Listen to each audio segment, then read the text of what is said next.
Hello friends, myself Dr. Veena Sakardande here with new topic today from medical surgical nursing, that is hypertension. So today we will see about definition of hypertension, risk factor of hypertension, types of hypertension, pathophysiology, some common signs and symptoms of hypertension, diagnostic assessment and management. Under management we are going to see goal of management, medical management, nursing management, and then prevention and dietary management for patient with hypertension. So let us start with the topic. So we will see definition of hypertension. What do you mean by hypertension? Hypertension, that means increase. Hyper is increase. Tension, pressure. Which pressure? Blood pressure. Increase in blood pressure or rise of blood pressure. How much? It is 140 by 90 mm of Hg. 140 is systolic blood pressure and 90 is diastolic blood pressure. What is systolic blood pressure? When heart is contracting, it is called as a systolic blood pressure. And diastolic blood pressure when heart is relaxing position. And normal blood pressure is 120 by 80 mm of Hg. But what happens in hypertension? There is increase, persistent increase in blood pressure, that is 140 by 90 mm of Hg or more than that. So it is called as hypertension or high blood pressure. Now we will see risk factor of hypertension. So when we talk about the hypertension and its risk factor, it is categorized under three headings. First is a non-modifiable risk factor, modifiable risk factor, and third contributing risk factor, or we can say health risk related or lifestyle related risk factor. So three types. First is a non-modifiable. We cannot modify this risk factor. Like for example, age, increasing age will have a hypertension. Gender, it is said that it is common into male as compared to female. Some of the studies shows that the hypertension is very common in male as compared to female. Next is a hereditary or family history of hypertension. When there is a family history or parents or grandmother, father are having the history, that is genetic history or we can say hereditary history of hypertension in the family. So then next is a ethnicity. Ethnicity, that means area wise, like we can say the some of the people like in particular area or particular area of the country or area of the world, there is a specific people which have a prone to get the hypertension. So this is about the non-modifiable risk factor. Second is modifiable risk factor. That means we can modify or control and we can help own self to decrease the blood pressure. So like for example, stress. When there is a stress management has to be done to reduce the blood pressure. Obesity, lifestyle, smoking, alcoholism, and dietary factor like intake of more of the sodium, intake of more of the fried product or oily product, which leads to obesity and can lead to hypertension.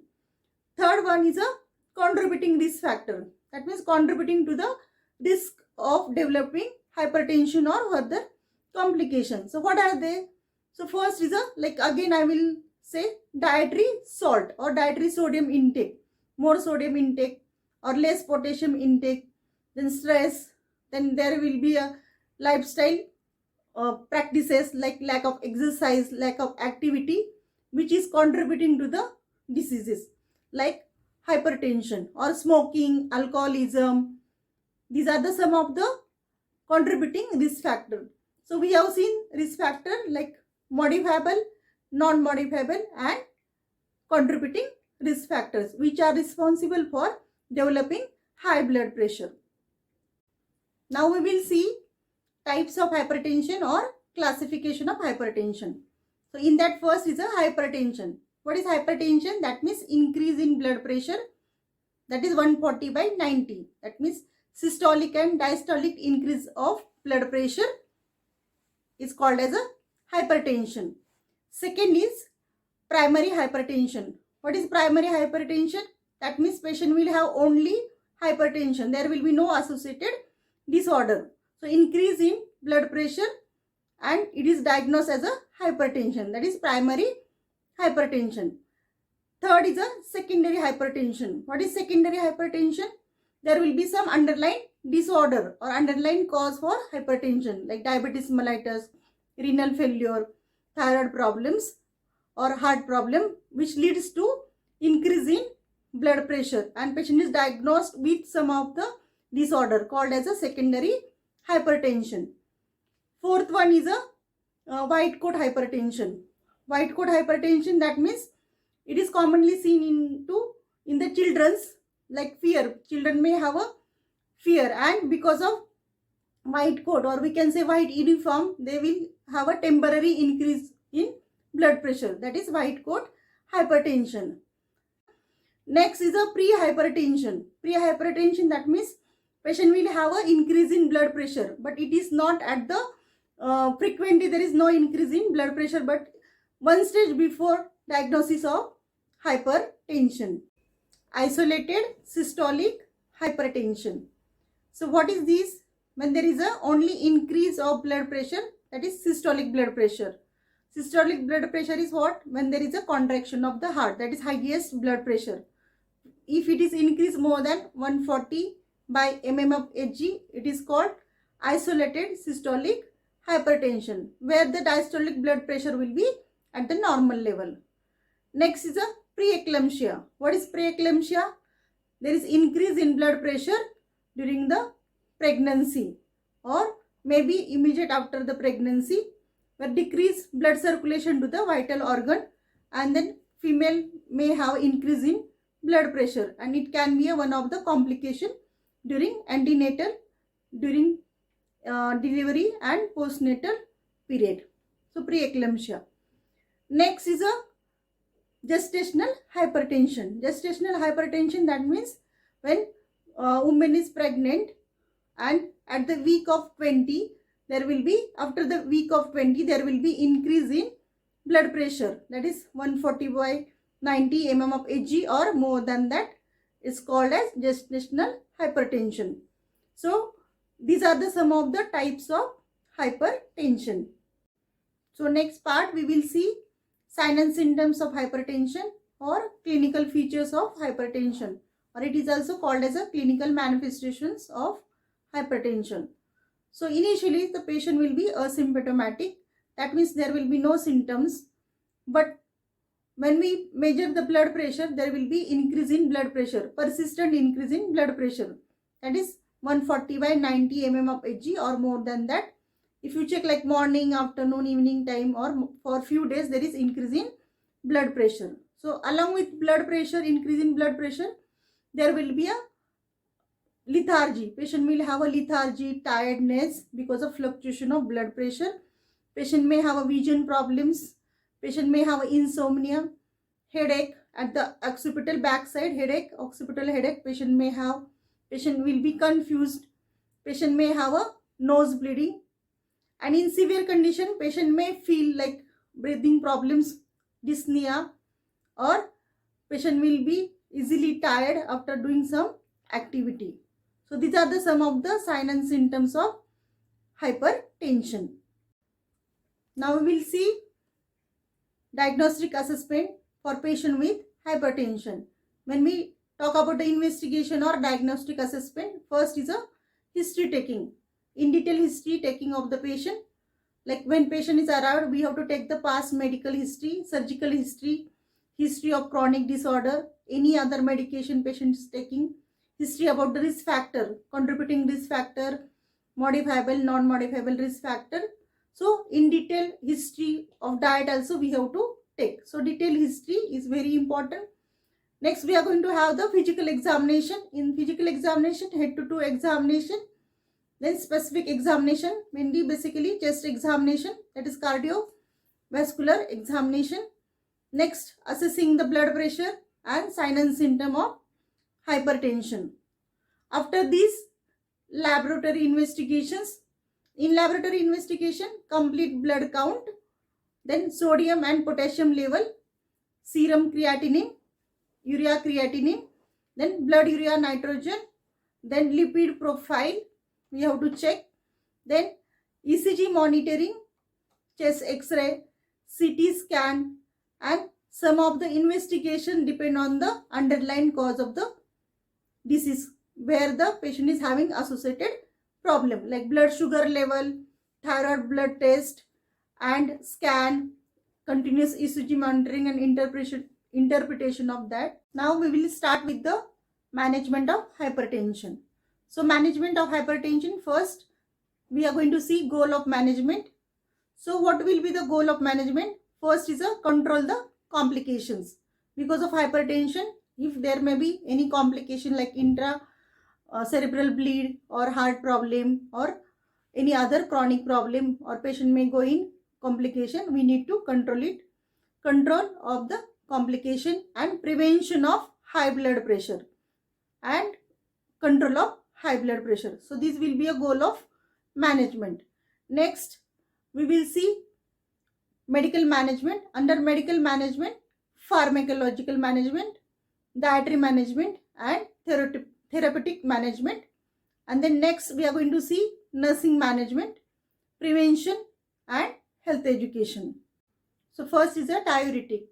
So what is the action of diuretic? Diuretic will help for the excretion of excessive fluid and sodium from the body, and ultimately it will help to reduce the blood pressure and acting on the renal area. Some of the examples or categories of diuretics are potassium sparing diuretics, loop diuretics, thiazides and related diuretics. And some of the examples of these diuretics are like mannitol, furosemide.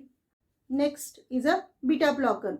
So what is the action of beta blocker? It will have a effect like adrenergic effect on the cardiovascular system, arteries, and which will help to reduce the heart rate of the patient and will reduce the stress on the cardiovascular area.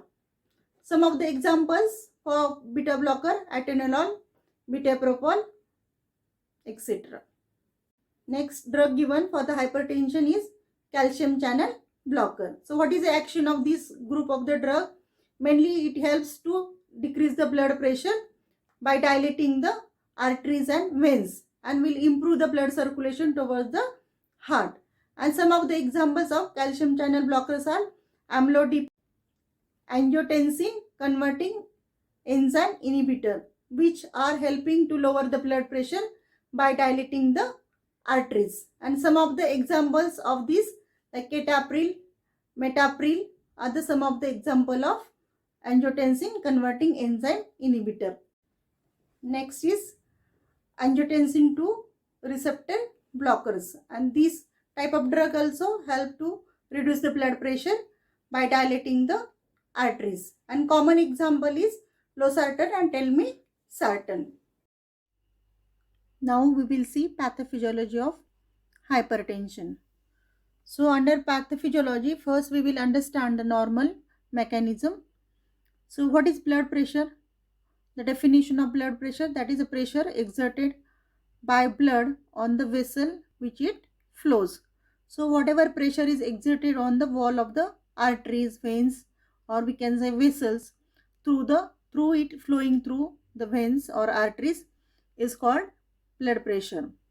So when we can say it is a systolic BP and diastolic BP during the ventricular contraction, when the heart is contracting, ventricles are contracting, and then blood pressure is measured during that time is called systolic blood pressure, which is the highest blood pressure, that is normal 120 mm of Hg.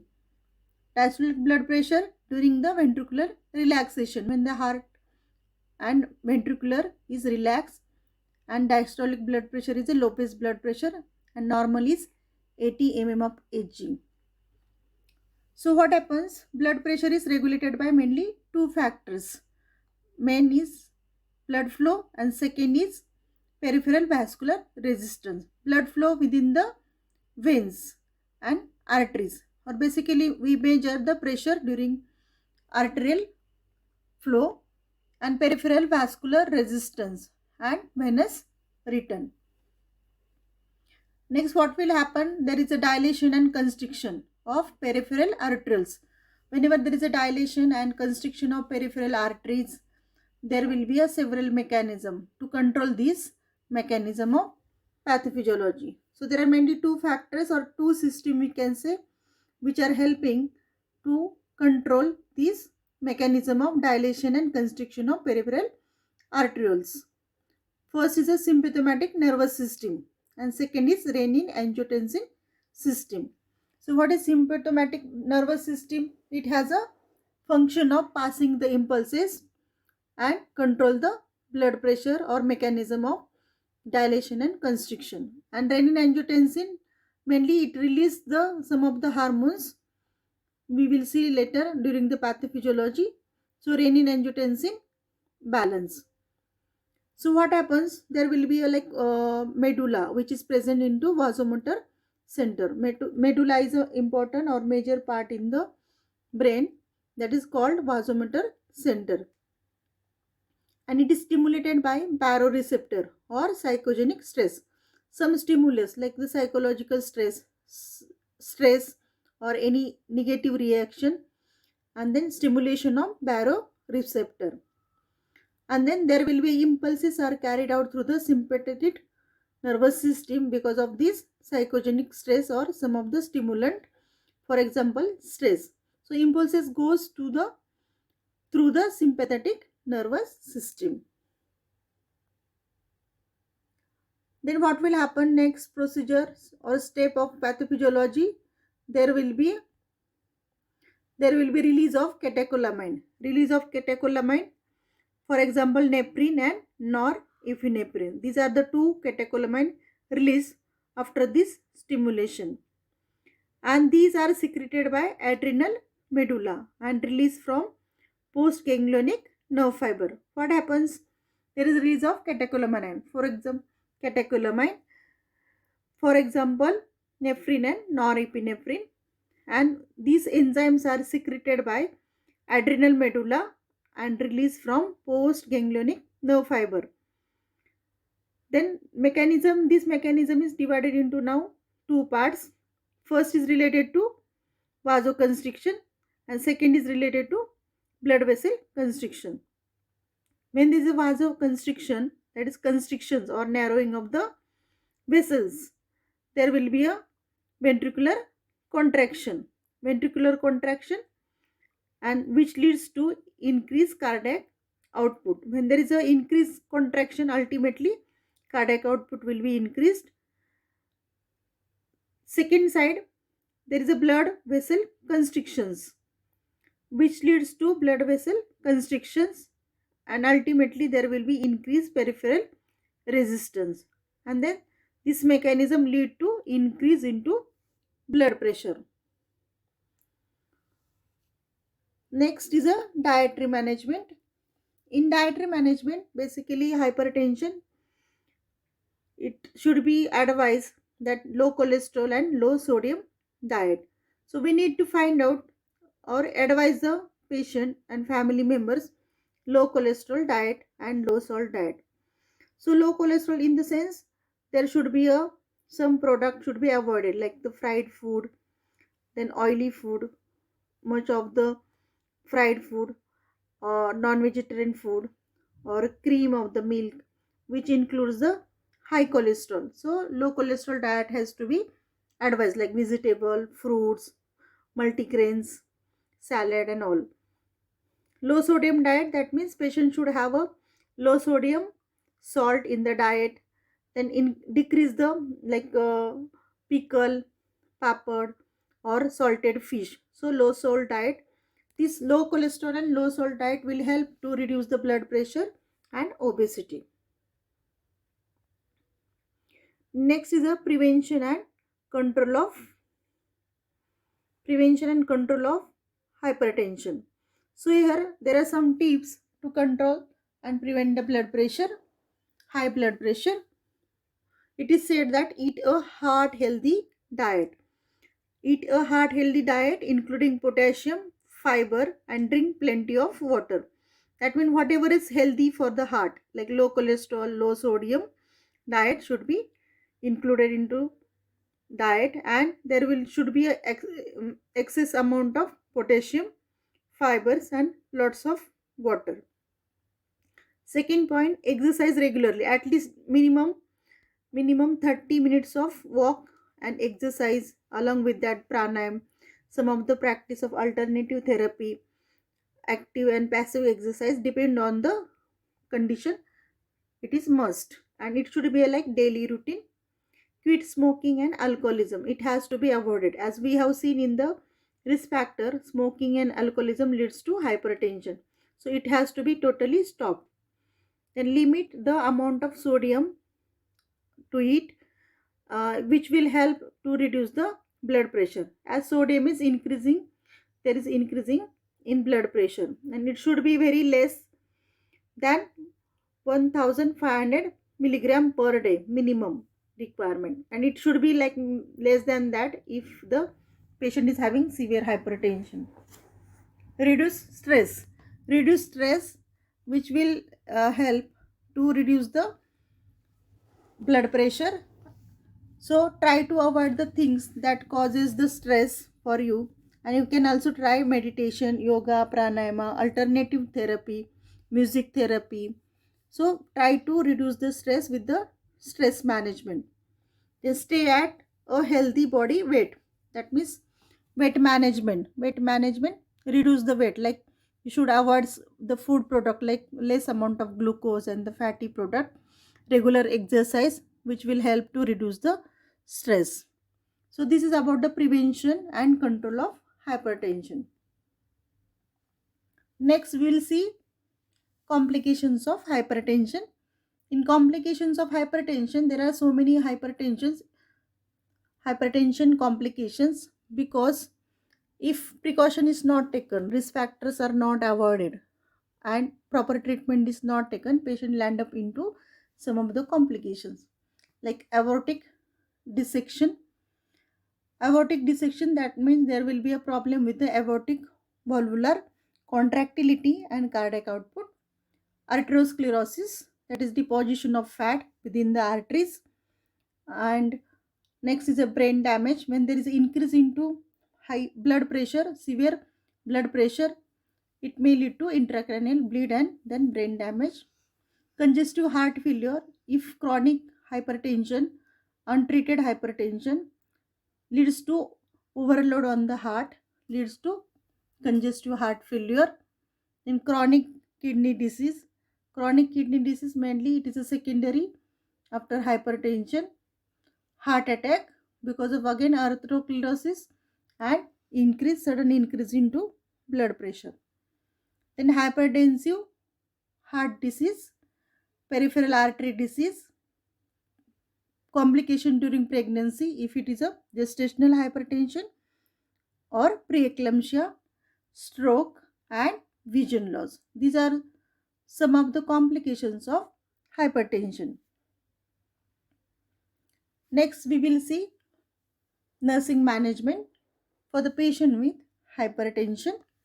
So, I have listed major nursing diagnosis, and accordingly we'll see the nursing management.